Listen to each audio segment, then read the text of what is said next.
काला साया। यूं तो बनारस घाट अपनी खूबसूरती के लिए बहुत प्रचलित है, पर घाट के किनारे कई राज लिए बैठे हैं। ये कहानी शुरू होती है बनारस के घाट के पास बने ममता निवास से, जहां प्रिया लाल जोड़े में ममता के घर उसकी बहू बनकर आती है।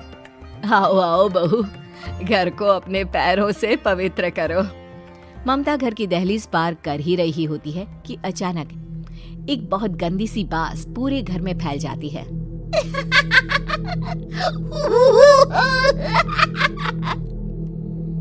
ये बदबू और ये आवाजें, ये कौन हंस रहा है माँ? अब ये पड़ोसी ना हमारे थोड़े अलग से है। कहाँ हम शाकाहारी और ये मांस मच्छी खाने वाले। छोड़, तू ध्यान मत दे और गृह प्रवेश कर। और हाँ बहू, अपनी सास की एक बात हमेशा याद रखना, इन पड़ोसियों से तो कभी बात नहीं करेगी। अच्छे लोग नहीं है ये। अपनी सास की ये बात मानेगी ना बेटा? हाँ माँ, जो आपकी मर्जी, मैं उनसे बात नहीं करूंगी। अगले दिन प्रिया अपनी पहली रसोई बनाने रसोई घर में जाती है। ये छोकी बात तो नाक में जा रही है। एक काम करती हूँ, खिड़की खोल देती हूँ। प्रिया खिड़की खोलने जाती है। इतने जाले, लगता है इस खिड़की को कभी खोला ही नहीं गया। पर ऐसा क्यों? ओह, नॉन वेज की स्मेल आती होगी ना। 2 मिनट के लिए खोल लेती हूँ, फिर बंद कर दूंगी। प्रिया खिड़की खोलती है। खिड़की खोलते ही उसकी नजर सामने वाले घर की खिड़की पर पड़ती है, जहाँ एक लड़की खड़ी होती है। हाथों में मेहंदी, लाल रंग की साड़ी, बिल्कुल सजी धजी, मानो प्रिया की तरह ही वो भी नई नवेली बहू हो। वो प्रिया को देखकर मुस्कुराती है। हे भगवान, माँ ने तो इनसे बात करने को मना किया था। प्रिया फौरन ही खिड़की बंद कर देती है और तवे पर चढ़े रोटी की ओर देखने लगती है, पर वहाँ रोटी न होकर मछली पड़ी होती है। ये क्या? पहली ही रसोई में इतनी बड़ी गलती! हे भगवान, अब मैं क्या करूं? प्रिया बहुत डर जाती है और फौरन रसोई की सफाई करने और फिर सभी के लिए खाना बनाने लग जाती है। जब वो सबको खाना परोसती है, सब तो ठीक है, मैं बेकार में चिंता कर रही थी। हे भगवान, ऐसे ही बस अपनी कृपा बनाए रखना। रात के वक्त जब सब सो रहे होते हैं, तब प्रिया को पायल की आवाज सुनाई देती है, जिससे उसकी आंख खुल जाती है। ये पायल की आवाज कहाँ से आ रही है?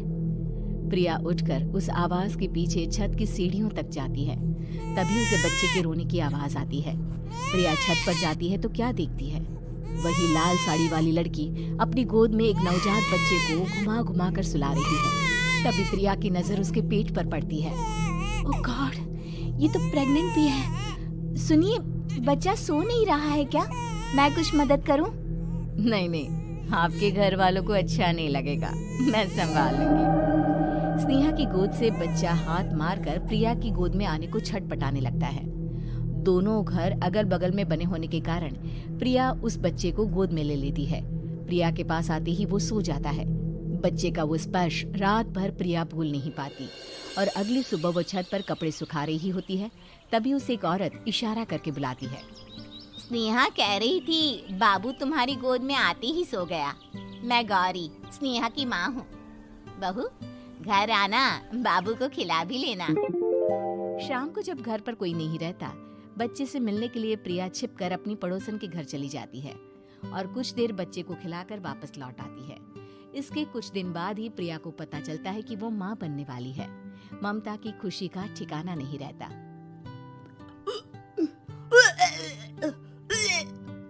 माँ जी, पता नहीं क्यों उल्टी आ रही है। प्रिया भागती हुई वॉशरूम में जाती है तो हरे और लाल रंग की उल्टी करती है। उस उल्टी में से कीड़े निकलते हैं। ये क्या? खून और ये कीड़े!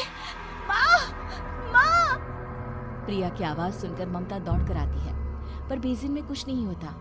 प्रिया हक्की बक्की रह जाती है। ये सब क्या हो रहा है? प्रिया घबरा जाती है और अपने कमरे में जाकर सो जाती है। डर के कारण वो इतनी थक जाती है कि उसकी आंख लग जाती है। तब उसे ऐसा लगता है उसके पेट पर मानो कोई बैठा हुआ हो। कौन हो? प्रिया के पेट पर एक 5 महीने की बच्ची बैठी हुई थी, जो बुरी तरह जली हुई थी। माँ, तुम ही मुझे लाई ना अपने पेट में।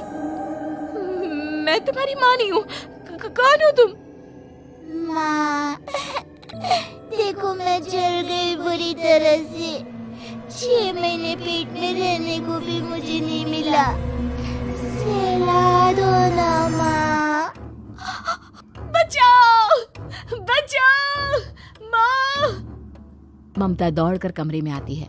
प्रिया की बातें सुनकर वो सब समझ जाती है। तू कहीं बगल वाले घर में तो नहीं जाकर आई ना बहू?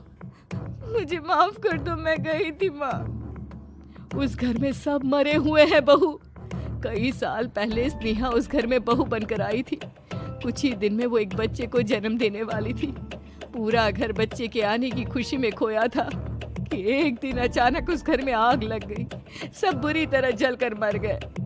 गौरी आज भी दादी बनने का इंतजार कर रही है और इसीलिए स्नेहा ने अपना अजन्मा बच्चा तुम्हारी कोख में डाल दिया। ममता ये कह रही होती है कि पीछे से उसके पैरों को एक बच्चा पकड़ लेता है। दादी, दादी। माँ, स्नेहा की गोद में यही बच्चा था। ये बच्चा कौन है फिर? तेरी मौत है। तेरी भी दादी। जिस चीज का ममता को डर था वही हो गया। ममता निवास के ऊपर मौत ने चादर बिछा दी थी। प्रिया का पेट ऐसे बढ़ जाता है मानो 9 महीने का हो। 2 हाथ उसके पेट से बाहर निकलते हैं। बहू, संतोष को फोन कर, किसी पंडित जी को बुला बहू। प्रिया का पति भागता हुआ घर आता है। ये तो होना ही था माँ। तेरा पाप तेरे सामने आ गया तो तू सह नहीं पा रही है। स्नेहा घर में आग लगी नहीं थी, माँ ने लगाई थी, प्रॉपर्टी की लालच में। और वो बच्चा मेरी पहली पत्नी का बच्चा है, मेरा बेटा, जो कि उस आग की चपेट का शिकार हो गया था।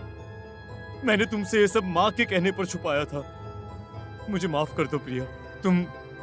तुम अगर चाहो तो यहाँ से जा सकती हो। मैं तुम्हें किसी भी बंधन में रखना नहीं चाहता। मेरी शादी हुई है आपसे, मैं आपको छोड़ नहीं सकती, पर उससे पहले हमें स्नेहा, उसकी माँ और बच्चे की आत्मा की शांति करवानी होगी। संतोष और ममता गौरी के घर जाते हैं। अंदर सब कुछ जला हुआ होता है। जमीन पर जली हुई लाशें बिखरी हुई थी। ममता रो रो कर अपने करने की माफी गौरी से मांगती है।